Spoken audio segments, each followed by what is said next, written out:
Welcome, Carla. It is so amazing to have you here, and I Thank just can't wait to you. jump in. Me too. I'm super excited. Thanks for having me, Jaclyn. So, you work with people who have loved ones who have PTSD, and Hmm. often we think that just the people with PTSD are the ones who need support, but that's really not the case. I'd love to Yeah. hear a little bit about before we kind of jump into the weeds. What is PTSD and complex PTSD? These terms might be unfamiliar to folks, or they might have certain biases of like, oh, it's just people who've been to war. What's Yeah. it like for people who have these, who maybe have been diagnosed or not with these conditions? What are some of the causes? Right or not. Yeah. So I think it's really interesting because a lot of us think of PTSD as what we see in the movies, right? And often that's associated with shock traumas, right? People who've been to war or in natural disasters or that sort of thing, which of course can be that can result in PTSD. But there are a lot of other things that we don't think about that can result in PTSD as well. So my personal view about PTSD is PTSD obviously stands for post traumatic stress disorder. And my personal view about PTSD is that it's a cluster of symptoms, right? So for a formal diagnosis, you need sort of a certain number of these symptoms and those symptoms. But at the end of the day, if people are experiencing symptoms that are, regularly symptoms of PTSD. So for example, some of them are arousal and and reactivity. So hypervigilance, right? Being super on edge most of the time and, being just activated. So that's one of them. Altered mood and cognition is another symptom. So for example, being anxious, being depressed, having things like tough time remembering things, right? These are all symptoms of PTSD. Difficulty in relationships can be a problem in PTSD as well, right? What we often think about though is those flashbacks that we see in the movies, right? That those flashbacks, those intrusions, that's what we sort of associate primarily with PTSD symptoms.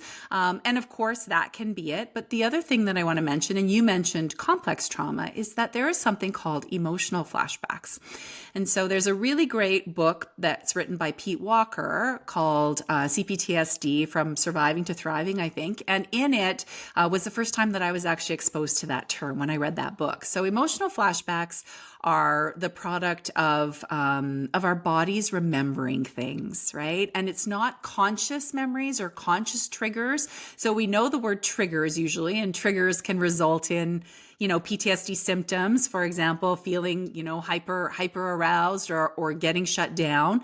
And those triggers are usually sometimes pretty obvious. So think a backfire, think a, fireworks. These are things that we think of because we've seen them in the movies. But oftentimes there are things that are stored in our subconscious mind that are emotional memories from childhood oftentimes or repeated experiences over the course of our lifetimes.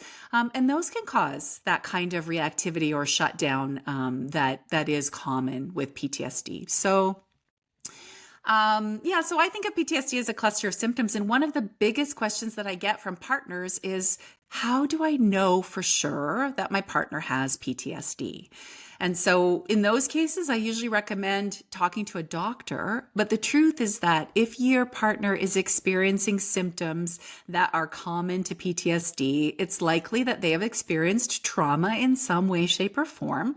And that needs treatment, right? Trauma doesn't heal by itself. It needs treatment to be healed. So hopefully that answers your question. I don't know if there are any follow-on questions about PTSD itself, but complex trauma, I'll just say quickly, complex trauma is the result of sort of let's call them smaller traumas repeatedly happening over time. It's Mhm. also sometimes known as developmental trauma. It often starts in childhood. It can result from things like abuse, neglect, even emotional neglect, bullying, right? Sibling relationships can sometimes result in trauma depending on what those relationships are like. So it often starts in childhood. Other reasons that people experience complex trauma are for example, a situation where somebody is in a relationship that is violent. So domestic violence survivors often experience complex trauma as well. So there are lots of ways that we can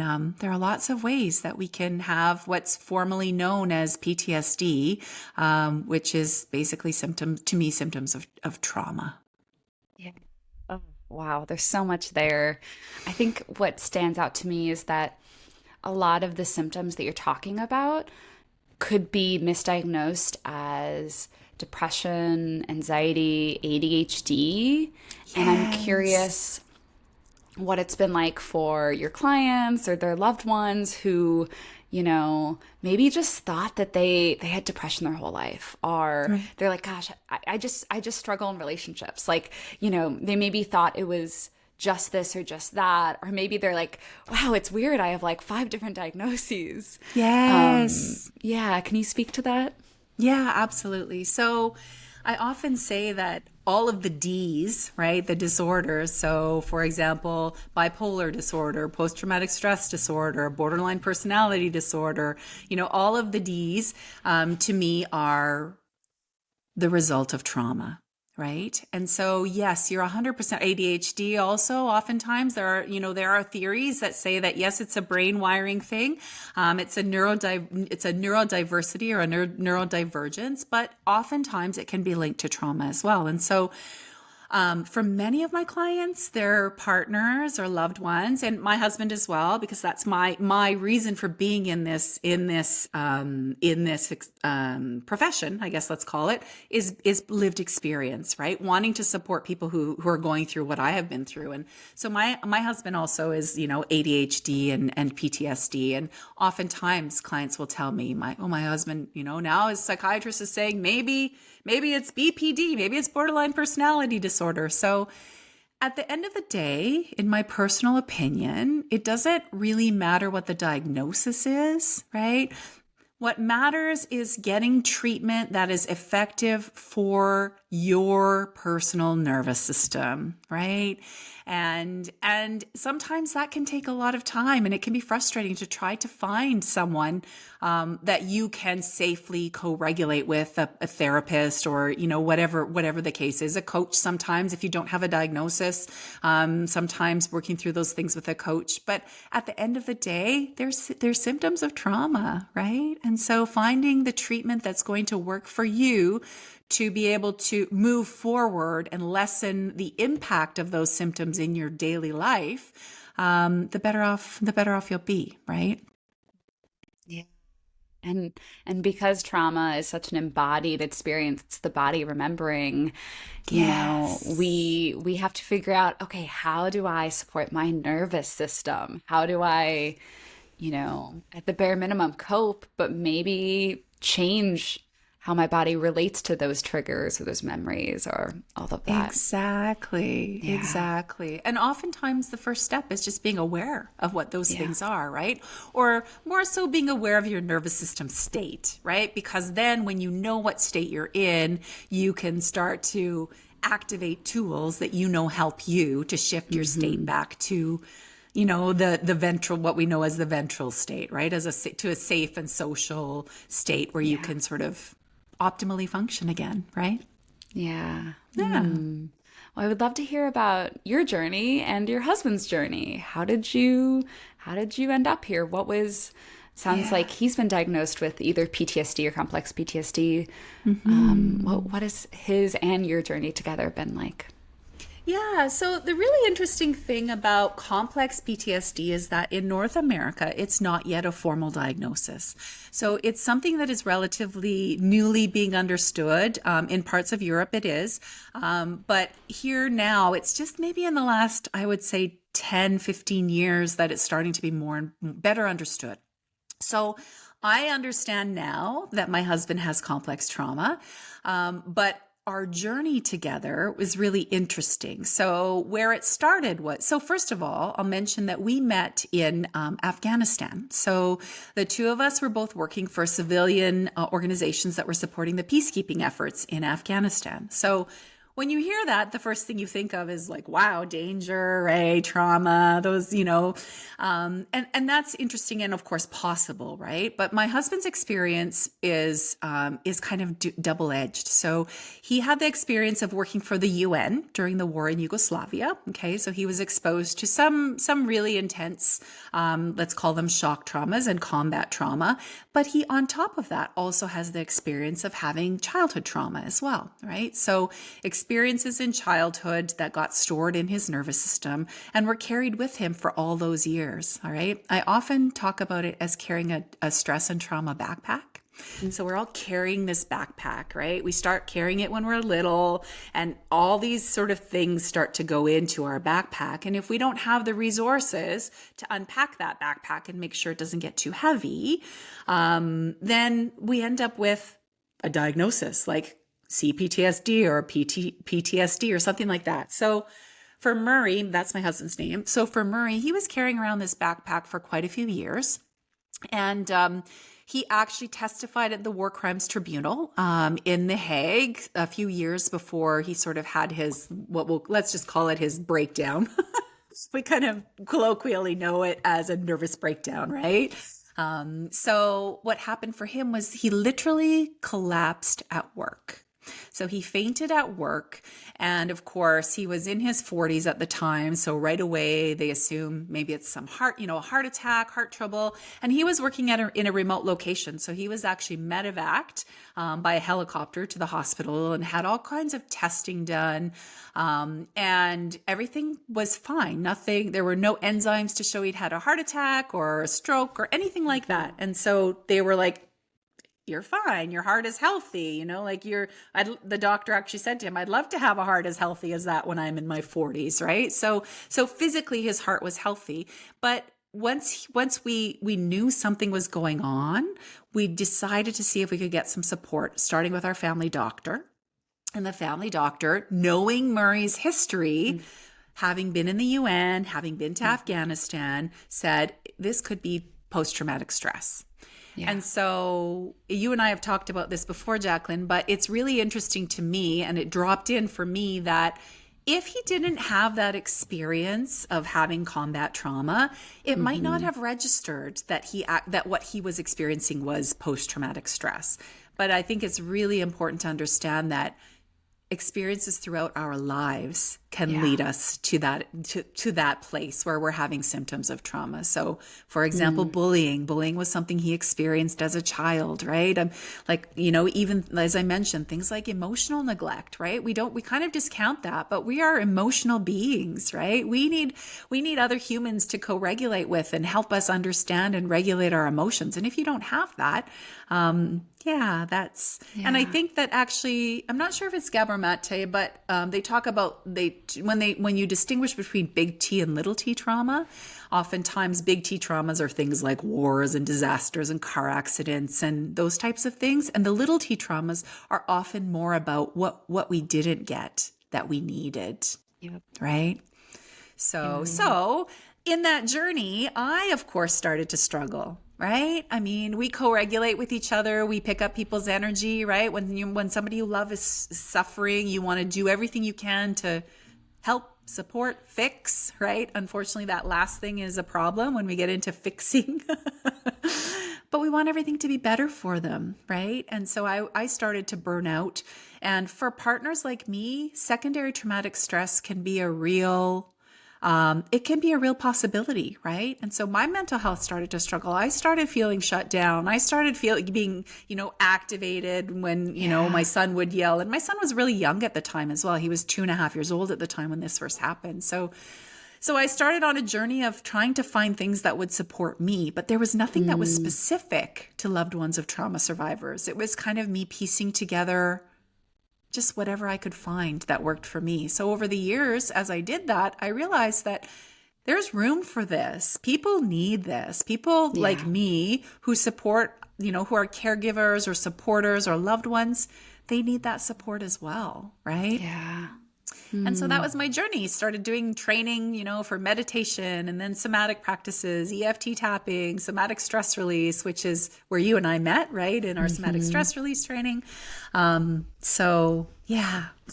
That was my journey. And so I'm really grateful now to be able to, to be able to share my experience, because that's the other thing, is that people hear all the time, you're not alone, you're not alone. But until you actually talk to someone who has similar experience to you, it doesn't feel true.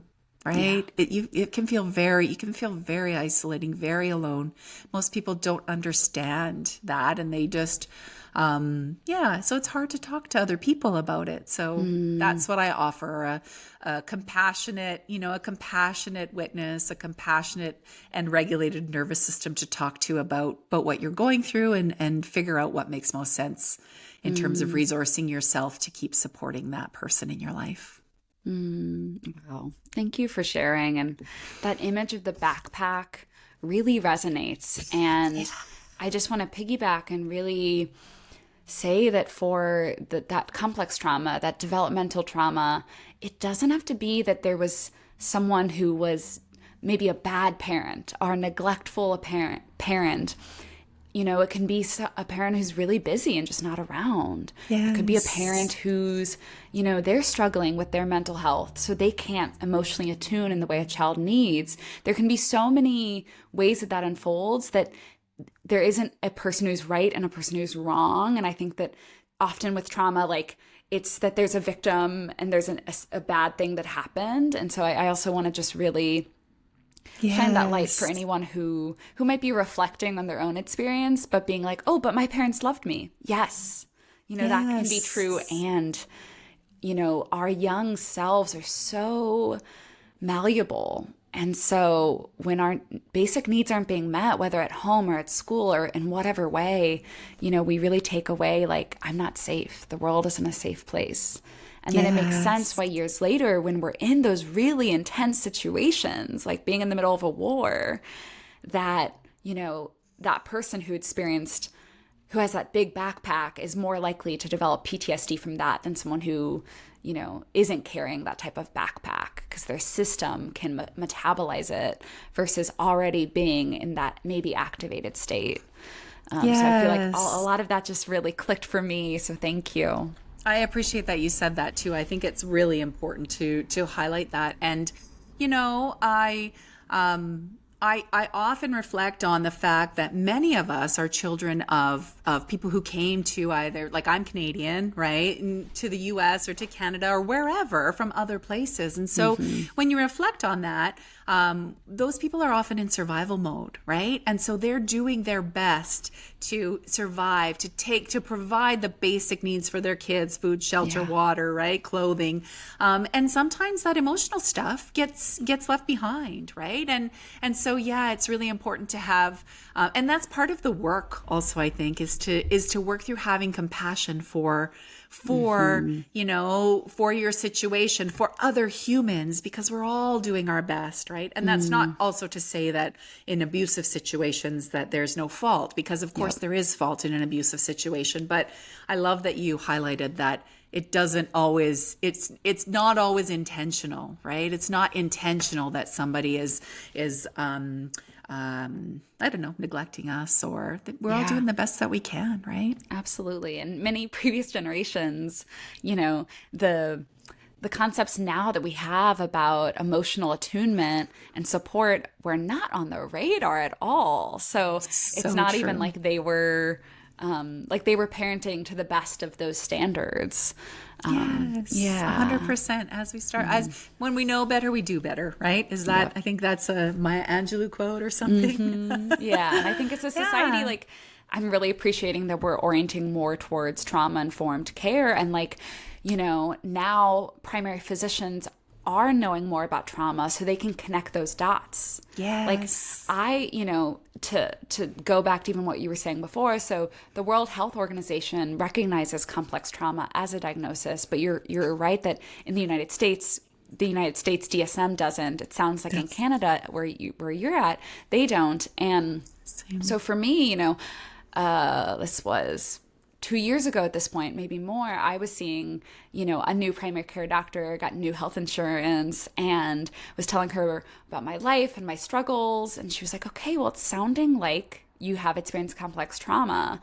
Right. Should I add the PTSD diagnosis in your system? And I was like, oh, yeah. Like I've known that I've experienced trauma, but it didn't click that like, right, like this diagnosis aligns, and the reason why I have all these symptoms, why I've struggled, depression, anxiety, why I have chronic pain, all these Yes. things are ultimately because of trauma. And if it wasn't for a primary care provider knowing that, knowing, it's not just like, oh, let's refer you to a PT, I wouldn't have been Yeah. diagnosed. That's so powerful. I love that. And I love that more and more physicians are, becoming aware of it, and yeah, that it's just more in the medical system, right? That, Yeah. yeah, I'm really glad that you were able to have a practitioner who's familiar with complex trauma, right?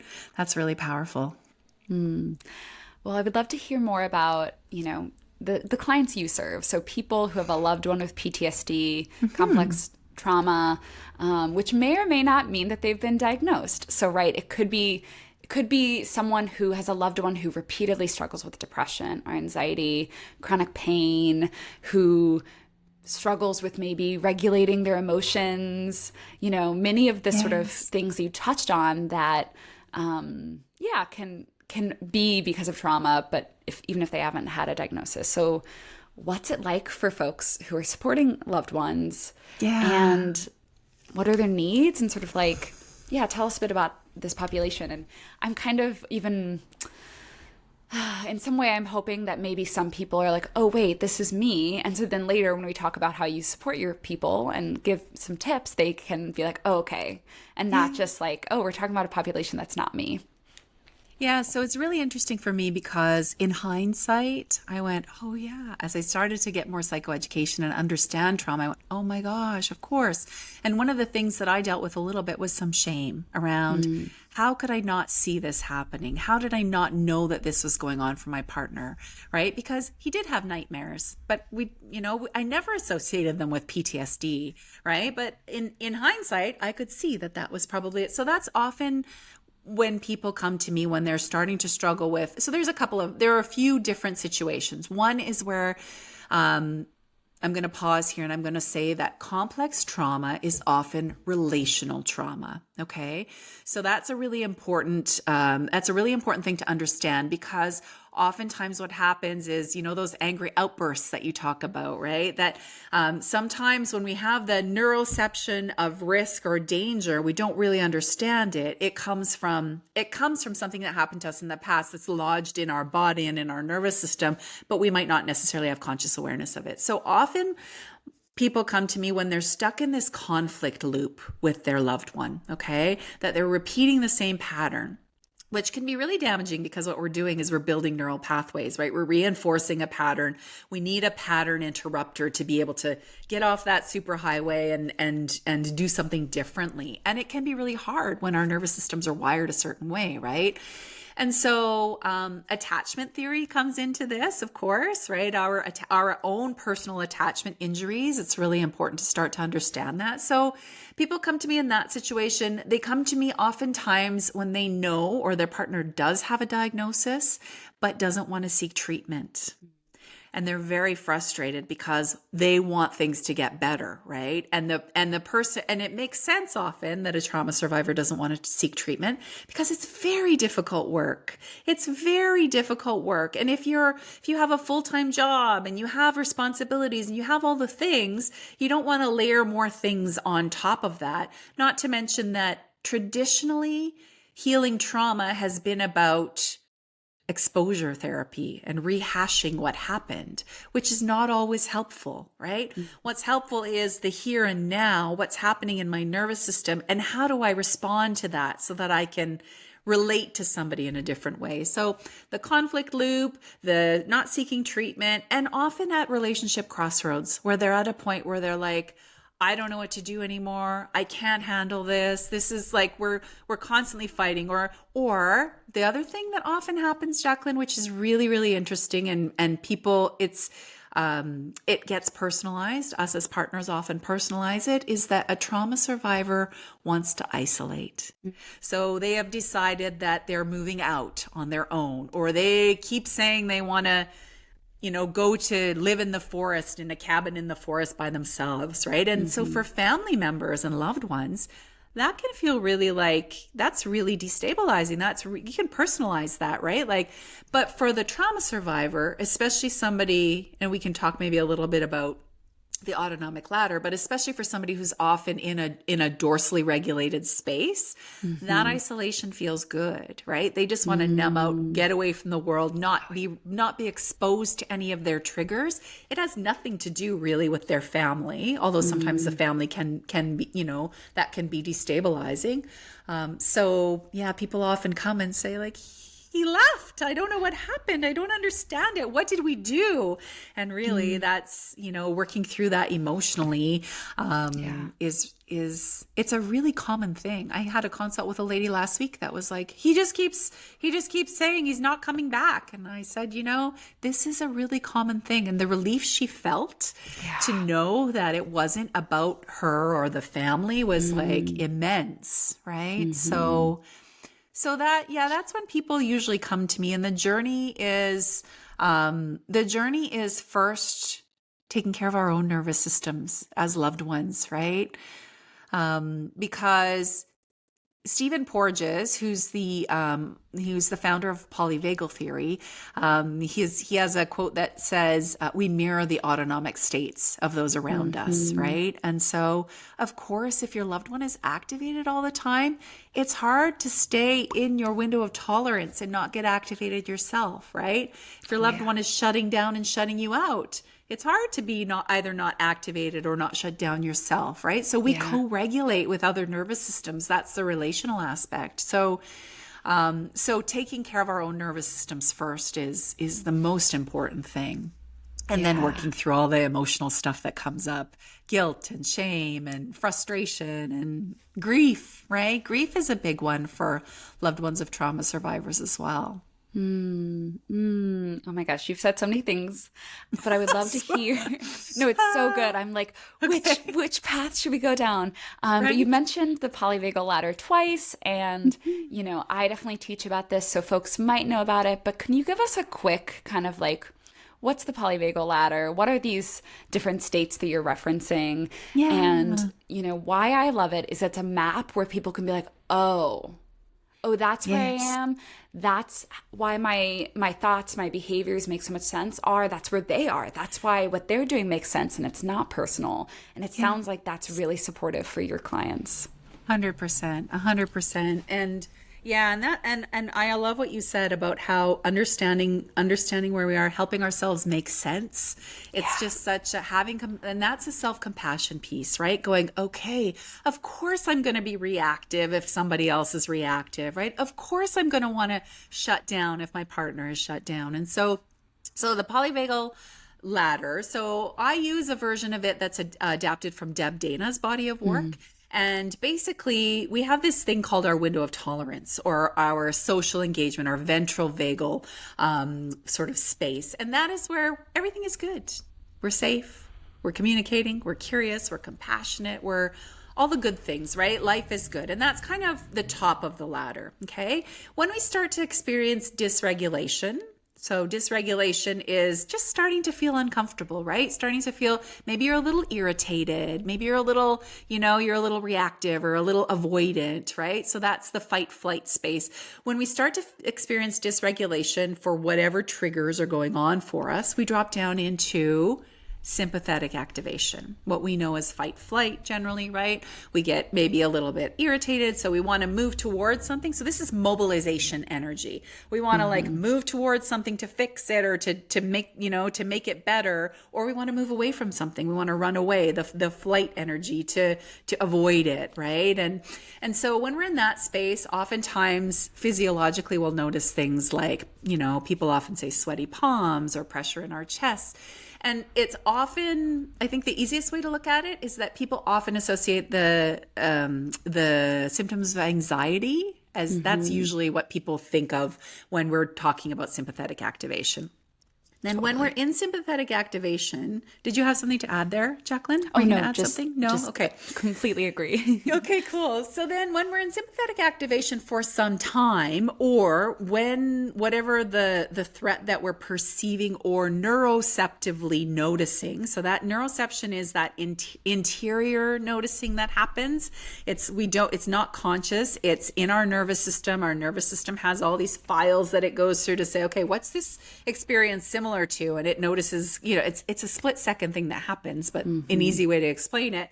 I find the file. I go, this experience, this person angry at me was dangerous for me in the past. And so I'm going to go into activation, mobilization to protect myself. So it's like a self-protective stance, right? When we're in that state for some time, or the threat is so big that it feels life-threatening, that's when we go into the dorsal space. So that's the bottom of the ladder. That's immobilization. That's when we're shut down. Okay. And that's when we're like, we want to numb out. We're a little bit dissociated. We drive for hours and we don't even know the road past, right? Or we just want to Netflix and chill in our basement.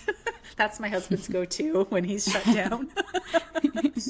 Sometimes we use substances, right? To just be able to numb out all of the stimuli that are not easy for us to respond to, right? So I talk about resilience. Obviously, my business is called Rising into Resilience. And I talk about resilience as the ability to move up and down the ladder smoothly, because these are all really important states for us to have. We want to be able to have sympathetic activation, fight, flight, if we are actually in danger, right? We want to be able to have that. But it's when we have the perceived danger, like that neuroceptive danger, that is not as adaptive for us, right? Yeah. So moving up and down the ladder, sometimes we're shut down, right? As long as we have the tools to be able to come back up the ladder, back up to safe and social, then and that's what I do in my work, and you do in your work as well, right? Help people have the ability to move themselves up and down the ladder, to resource themselves to do that. Yeah. Oh, I love that emphasis that all of these states are adaptive and can serve us. Yes. And really it's maladaptive when we just get stuck there. But we, at different times, we need different things. And if you're literally in combat, it makes so much sense to be in sympathetic, Right. Yes. For many people who've experienced sexual trauma, going into shutdown is all you can do to protect yourself. Yes, so true. And yet our body remembers, and those things can, tell us little things like, oh, that's happening. And so, and another example of shutdown too is like if you're a child and you have parents who are often in conflict, and you live in small quarters, and you have no choice but to overhear that conflict. Sometimes those kids will easily go into shutdown because that's a self-protective state, right? That protects them from the danger of what's going to happen with my parents, right? My parents are fighting. What does that mean for me? That's a scary place to be for a kid. So it makes sense that your body would shut you down, right? Yeah. And put you in a place where you can conserve energy and hopefully shut it out. So yeah, it's an act of love for yourself, 100%. Using what resources you have. I love that, Jaclyn. I love how you said that. It's an act of love. Our bodies love us so much. They're just doing everything they can to take good care of us, right? Yeah, absolutely. Well, I know that you have a framework that you use with your clients, and I would love to hear about that. Sure. Okay, so my framework is based on, so I've written about it in an ebook that I offer to clients in a free ebook that I offer to clients of Rising into Resilience, or not clients necessarily, but just anybody basically.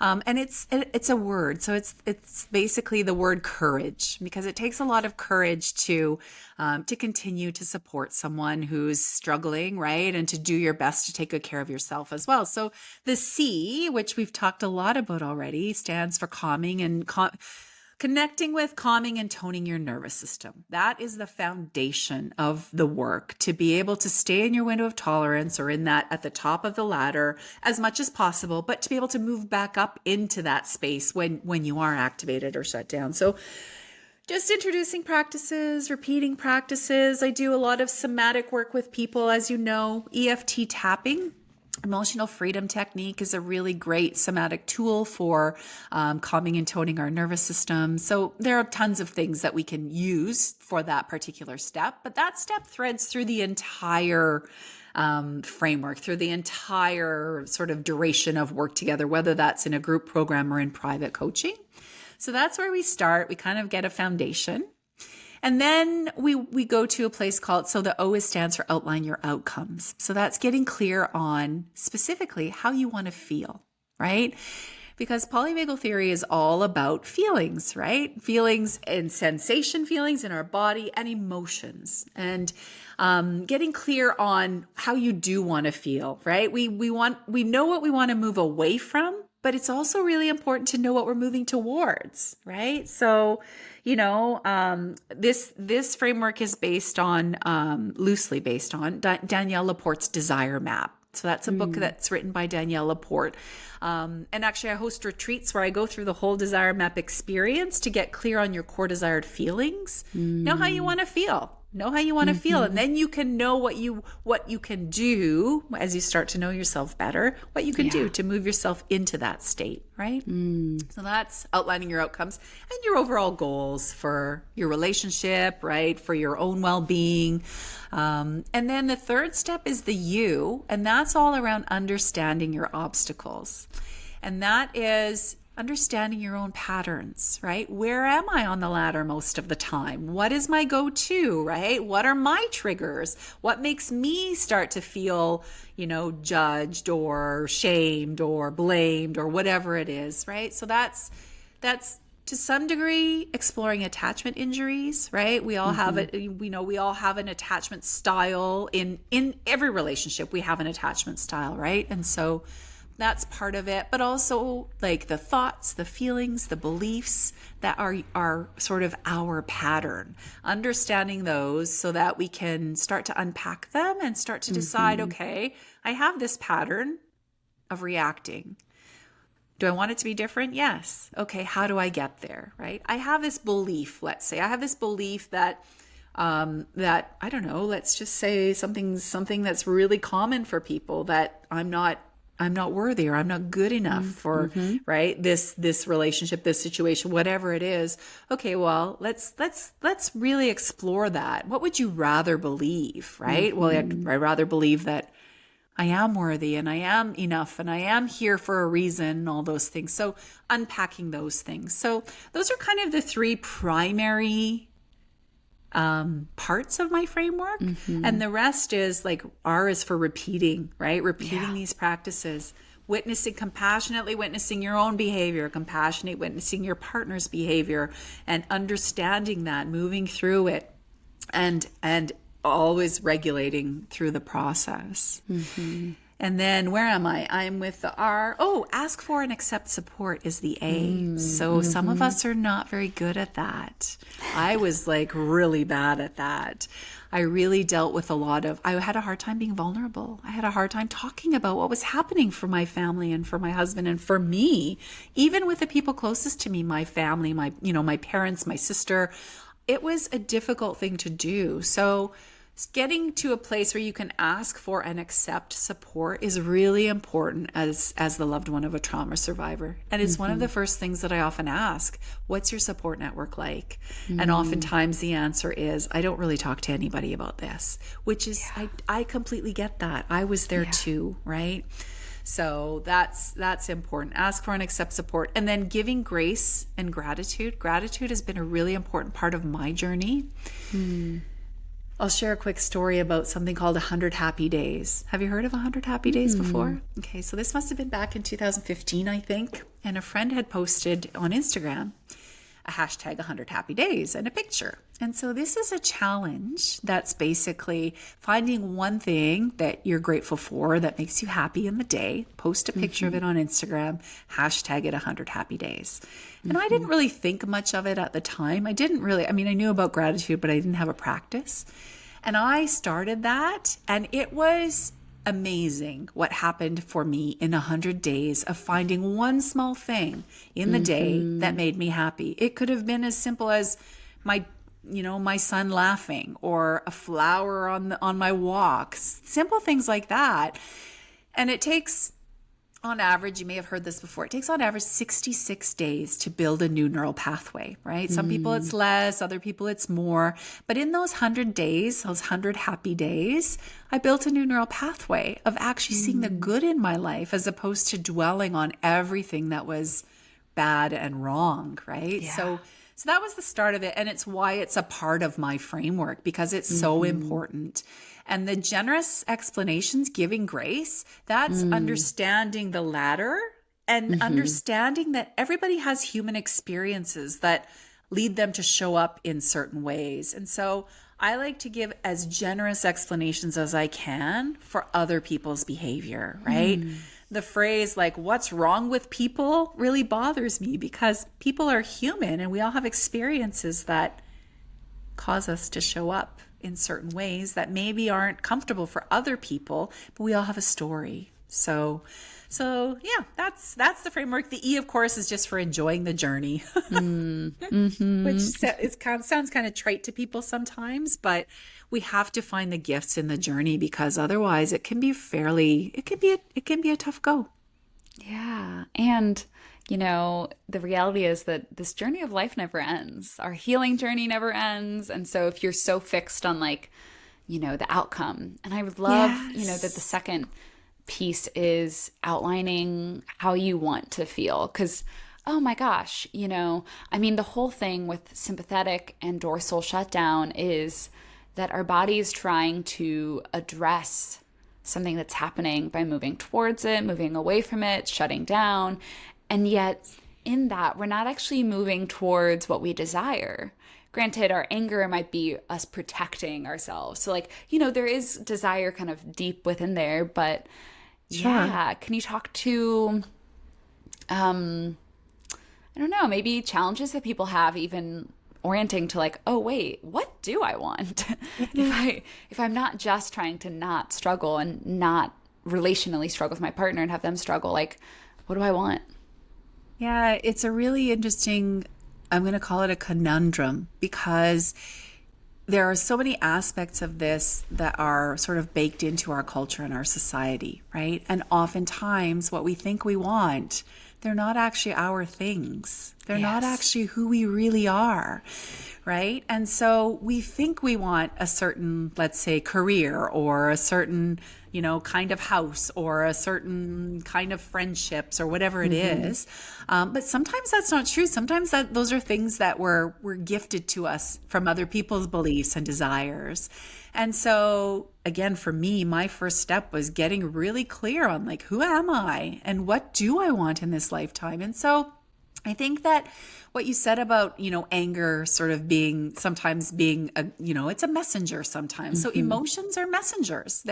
When we feel something, when we have a judgment about something, that is a messenger about something that maybe is not right or in alignment with our truest selves, right? And so those are the things that we start to kind of unpack to understand. What is it that I do want, right? So I know that, a good example of this is maybe you want a fast car. You want a fast car that's a convertible, right? And oftentimes people want that, but they're not sure why they want that. Well, when you think about what that feels like to be in that fast car on the highway with your wind blowing and the music playing, right? Maybe freedom is one of your core desires. It's really important to you to feel free. So now understanding that, maybe you can't afford a fast car that's a convertible, but you can go outside and hike to the top of a mountain and be the only one out there and have a beautiful view and feel free, like you're flying on top of the world, right? So you can start to do things that bring you those feelings. So So you asked about roadblocks, I think. That was the original question, right? About like roadblocks to understanding Yeah. how you want to feel. Yeah. And so I think that oftentimes it's autopilot. That's our biggest Mm-hmm. roadblock, right? That we don't take the time to get to know Mm-hmm. ourselves. We just sort of have this concept of who we are that was formed probably in our family of origin and then through school and then through whatever other life experience we have. And so I think that that's really important. Just building that self awareness, exploring yourself, in taking that, Mm-hmm. building that time in. So I don't know. What do you think about that in terms of autopilot being our biggest roadblock? Yeah. I mean, I think kind of like what you were saying is like we get hung up on what we think we want without getting curious about like, well, essentially, how do I think it's going to make me feel? And so people are like, oh, well, I want that job. And it's like, well, why? Because you think it'll, give you status, give you financial security. And it's like, okay, well, if you hate that job, if it makes you miserable, then maybe, it's not actually what you what you want. Or like, oh, do you want a Right. relationship? Is it because again you want like a core thing of security or to be loved? But if that relationship doesn't feel loving, then what's going on there? So, Exactly. yeah, it's sort of like, okay, what's underneath this thing that I think will meet my needs? And then once you know Yeah. that, then you can actually, like you said, get really creative about how to meet those needs. Exactly, exactly. So I'll share briefly what sort of some of my core desired feelings are, because I think that that might help illustrate it. So inspired is one of them. I love to Mm, feel inspired. I feel inspired by chatting with people like you, Jaclyn, who, are just doing awesome things in the world, making a difference, right? So I'm constantly meeting new people and new trainings and that sort of thing because I want to feel inspired. I'm constantly going out to events if I can, or I mean, not so easy with COVID and what happened there. But so inspiration is important to me. Nature inspires me. So I'm often going out on walks because that is inspiring for me, right? Powerful is also one of mine. And it's not power in the sort of patriarchal sense of power. It's like strong in my body, stepping into my power, being true to myself, right? But I know what it's like to feel powerless, right? Physically powerless, and also just powerless in a I don't have any choice, right? And so that's really important to me. And so that's why I exercise, to be strong, right? That's why I go out and do my daily walks on the mountain, to feel that powerful, that connection to nature that helps me feel like I am who I'm meant to be, and that I'm right. So those are a couple of examples. Free, of course, is one of mine. I think us entrepreneurs, lots of us, freedom is is a big one. And I actually just want to also address privilege briefly as well, because I mean, I recognize my privilege. I understand that I have access to certain things that maybe not everybody does. And so that's the other thing about getting clear on how you want to feel. There are mm-hmm. lots of ways to feel the way you want to feel without having a job that you hate that you're doing for status or, Mm-hmm. financial security or whatever it is. So I think that's also important to address, that's a really good reason to get clear on how you want to Yep. feel, Yep. because there are very simple ways. Like, as an example, feeling calm, all I need to do to feel calm is at night when I'm putting my cream on, just give Mm, myself a little massage, right? This is like free self-care, right? I mean, I could even just do it with anything, right? yeah. The olive oil, for crying out loud, if I wanted to. So these are Mm-hmm. these are little things, just little pockets of I guess it's self-care at the end of the day, but it's also nervous system regulation, isn't it? Yeah. Yeah. Yeah. Well, I know you have a few practices for us, but one question that I did really want to get to is the concept of corrective emotional experiences Ooh. and how our healing really requires these. And I know for a long time I felt like healing was a solo journey and I needed to figure out all my shit and then I could enter into romantic partnership or only Right. then could I kind of have the types of friendships that I wanted. And I definitely identified with earlier when you were talking about pulling away and how it's like, oh yeah, my trauma taught me that was how I needed to take care of myself. And yet Right. that's not what healing actually is. So tell us, what are corrective emotional experiences? Yeah. So I love this term. This term was introduced to me by one of my mentors, Nancy Forrester, who's a former psychotherapist and the founder of the National Emotional Freedom Technique Training Institute here in Canada.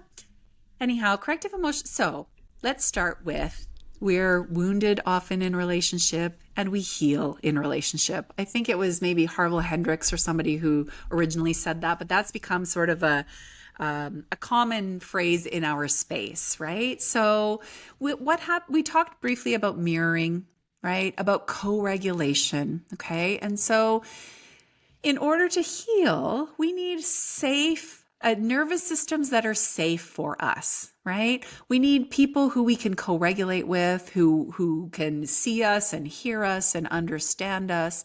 And that can happen in friendship relationships. It can happen in love relationships. It can happen in practitioner relationships.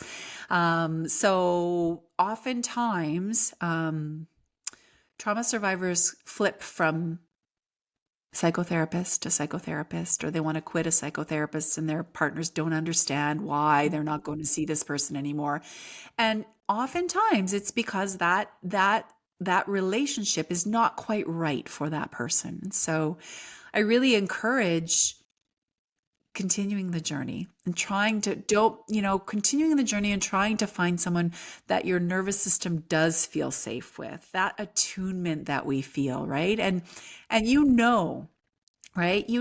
But the other piece of that is that exposure to safe corrective experiences, safe corrective emotional experiences. So, for example, if somebody yelling at me in the past was something that that now causes me to feel triggered every time somebody even just raises their voice a little bit, then it's important to be able to some degree expose yourself to that in a safe environment so that you start to recognize that you have the tools in your toolbox to cope with that, to regulate your nervous system when you're exposed to that. And so, as an example, in like a therapeutic relationship, you might have an experiment with something like that you feel safe with this person that can help you to be exposed to whatever it is that doesn't feel okay for you, and recognize that you have the resources within you to be able to do that. And that toxic shame is one of the things that's really, really tough for trauma survivors, right? We, feel that we're not good enough. We feel that there's something fundamentally wrong with us, right? And so having that safe person or people to regulate with, to start to show us that we are fundamentally human beings that are capable of moving through things is so, so important. And it can take some time to find those relationships. And it can take a lot of courage, right? To put yourself out there, right? So, yeah, so corrective emotional experiences are essentially just us understanding that we are perfectly fine just the way that we are, right? And self-compassion and compassion from other people is so important as well, especially from practitioners, I think. Yeah. So when you go to connect with a practitioner, it's really important to trust your gut, right? If something doesn't quite feel comfortable for you, I'll share a quick example. I had a consult call with a lady, and I do this thing where I make a noise sometimes that's like a reassuring noise. But for her, that was activating for her nervous system. And she was brave enough to share that with me. And of course, I would say, like, okay, I'm not going to say I'm going to change how I practice, right? Because that's something I naturally do. And so together we decided that it made sense for her to find a different practitioner that wasn't going to trigger that in her, right? And we could have tried to form a relationship too, where we worked through that, but we just collectively decided that didn't make sense. So just be really cognizant of that when you're looking to work with someone. The most important thing is the attunement. Do you agree? Yeah, Yeah. absolutely. And yeah, it's like why if you're looking for a coach, a doctor, a therapist, it's like shop around. Do those little phone consultations. See, are they trauma informed? And yeah, like you said, trust your gut because you need to be able to like, fully exhale. And I That's the perfect way to describe it. That's what you need to be able to do.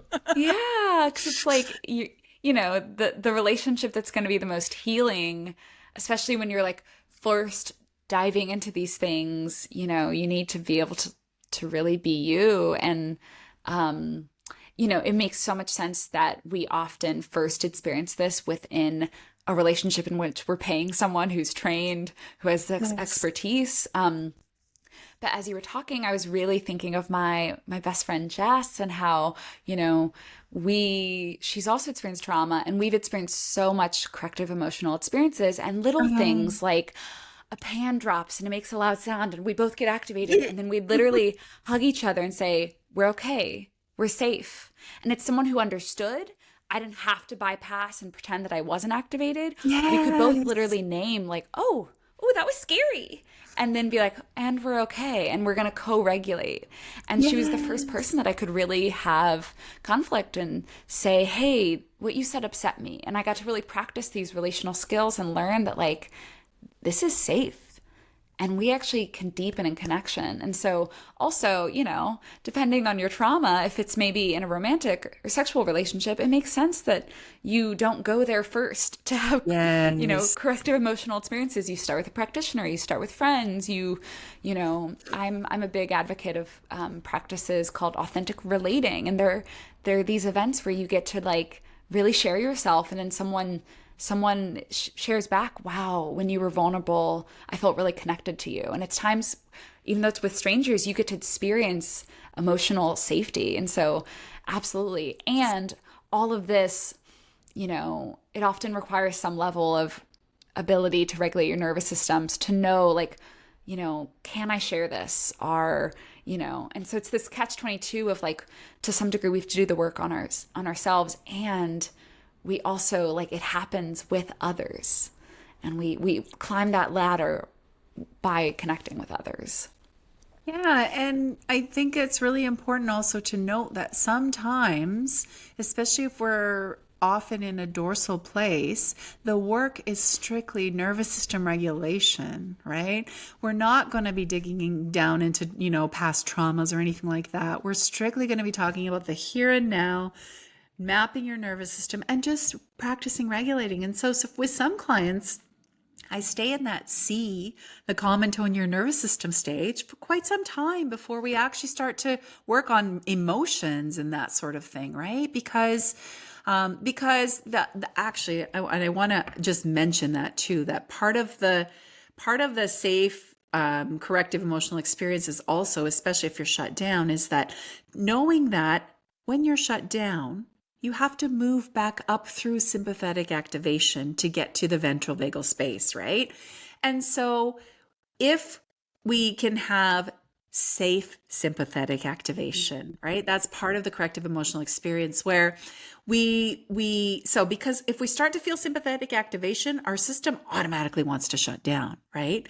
But if we can start to have safe sympathetic activation to move back up through there, back up to the ventral space, that's the practice. That's the neural pathway we're starting to build, right? That, okay, I know that tapping works for me as safe sympathetic activation when I'm shut down or whatever it is, right? So I'm not sure how I went on that tangent, but it just occurred to me that we hadn't actually Yeah. talked about that. But it's really important, and the two of you had the experience of having safe sympathetic activation, but Yeah. in the safety of a relationship that you could then co-regulate and then go, okay, we're moving back up into ventral together, which is Hmm. that's really amazing, right? That's really amazing. And sometimes it has to be really intentional if you're in relationship first, Yeah. right?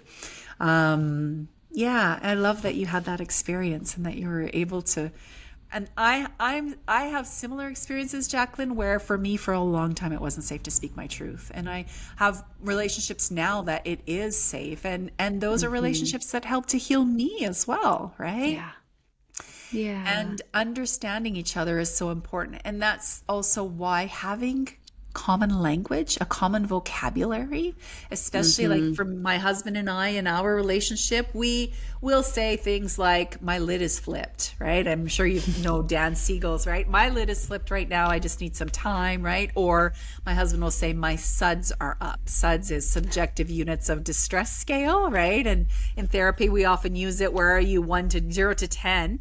And so he'll say, my suds are up. I just need some time. So we have that common language now because we understand it. And that's just a safe, corrective emotional experience for me to be able to say, okay, just take your time, right? We'll come back to this whenever, in half an hour when you're feeling regulated or whatever, right? So understanding is the foundation of corrective emotional experiences, I think, as well. Yeah. Yeah.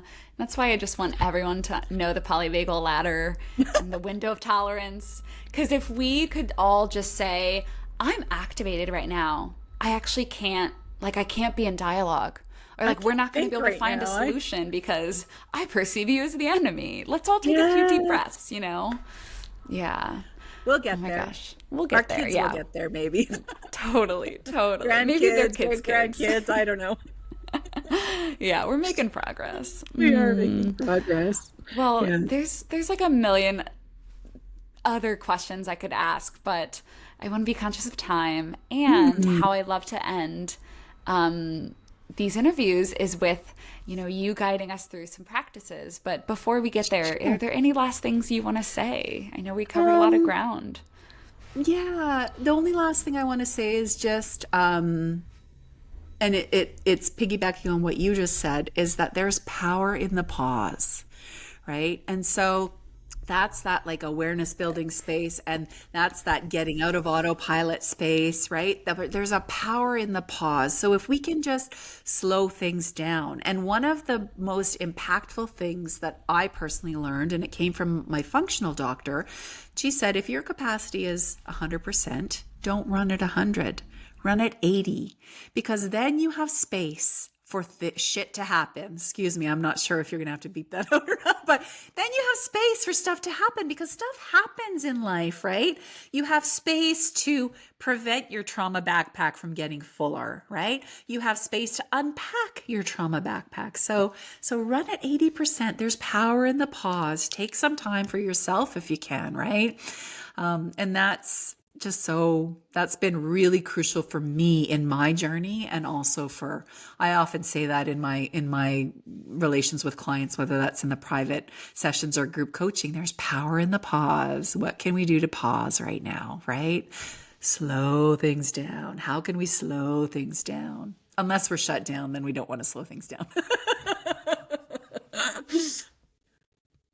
Oh, you're muted. Oops. Okay. I just want to say that again. So there's power in the pause, and then if your capacity's at 100, don't give 100, give 80. Yeah. Wow. I love that. I just heard I can't remember who it was now, but someone was saying, like, I had to learn when I'm at enough, and so that I don't stay at the event. I don't keep engaging till I'm depleted. I tap out before I've used up all my resources. And yeah, I think our culture pushes us really hard, and then, you know, somehow we're magically supposed to like recharge in our few hours off. But both in all aspects of our life, how can we give what we really have to give so that we can still have enough for ourselves? Yes, 100%. And if it's a recipe for burnout if we're not doing that, right? Yeah. Well, thank you for that. So I know that you have a few somatic practices for us. I do. Yeah, I do. Okay, so I'm want to start with one that is, so we sometimes talk about upregulating and downregulating. So when you're in sympathetic arousal, that's obviously mobilization. And in those cases, what you want to do is you want to downregulate your nervous system, aka calm, right? Come back into calm center.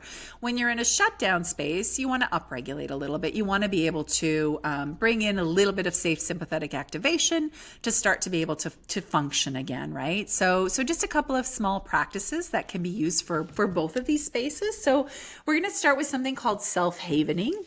So what you're going to do is you're just going to cross your hands, like left hand on right shoulder, right hand on left shoulder.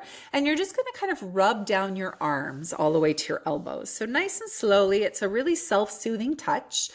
And it's bilateral stimulation. So this is stimulating both sides of your body, which helps to increase the connection between your right and left hemisphere. Self-touch is great for boosting your oxytocin and also serotonin too, I think. So this is just a really great way if you're feeling, and also rather than closing our eyes, oftentimes when we're activated, we want to close our eyes. Just look around the room a little bit. Just start to notice what you see as you're doing this. This is called orienting, right? This is called orienting into the present, right? Bringing yourself back into your body and into your space. So, and just allow you, like, look around, maybe allow your gaze to just, and you're continuing to stroke your arms as you're doing this. Just allow your gaze to land on something and just really notice it, something maybe you've never noticed before, right? This is a really simple practice for coming back into the present.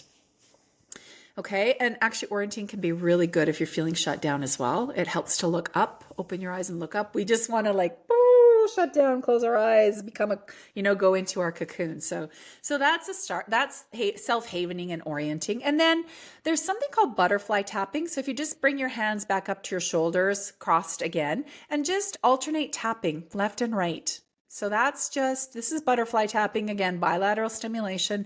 This can be used for calming, or it can be, so for down regulating or up regulating, right? So if you're feeling a little shut down, you can just do this tapping, just waking up your body a little bit, right? This is a really nice, gentle way to bring a little bit of sympathetic activation. Okay. So that's just tapping back and forth. You can do it on your chest. You can do it on your shoulders, just as long as your wrists are crossed somehow. Okay. That's nice. How does that feel? Oh, you're muted. You're nodding. Yeah, I'm feeling calm. Yeah, nice. Okay, so the third practice we're going to do, I call it waking up your body. And it's basically just tapping on your arms. So you're going to extend one arm in front of you. And you're going to use the other hand and just basically start at your pinky and just like literally tap, tap, tap, tap, tap. So tap all the way up to your shoulder and then down to your ring finger. This is kind of along meridian lines. EFT tapping is based on the Chinese medicine meridian system, as you know, Jaclyn. And so this is just tapping along those lines and just waking up your body a little bit. So again, safe sympathetic activation. So then you can flip your hand and do it on the opposite side of your arm.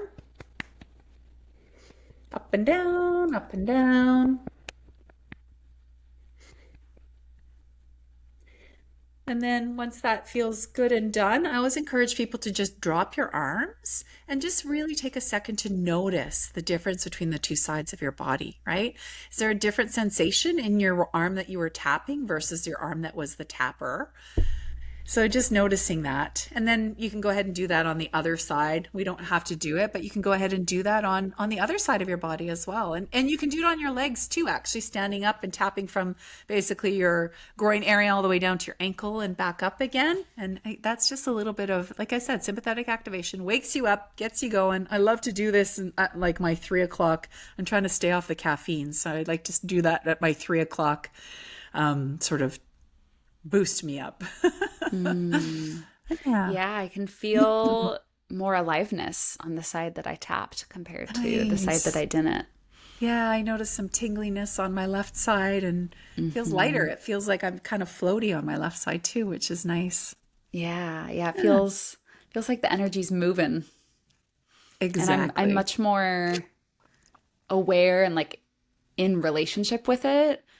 It's almost like I was like, oh, right, I haven't really thought about my arms, and now I'm like, I have a left arm. Yeah. I love it. Oh, funny. That's great. Yeah. Cool. Well, thanks so much for having me, Jaclyn. This has been really fun.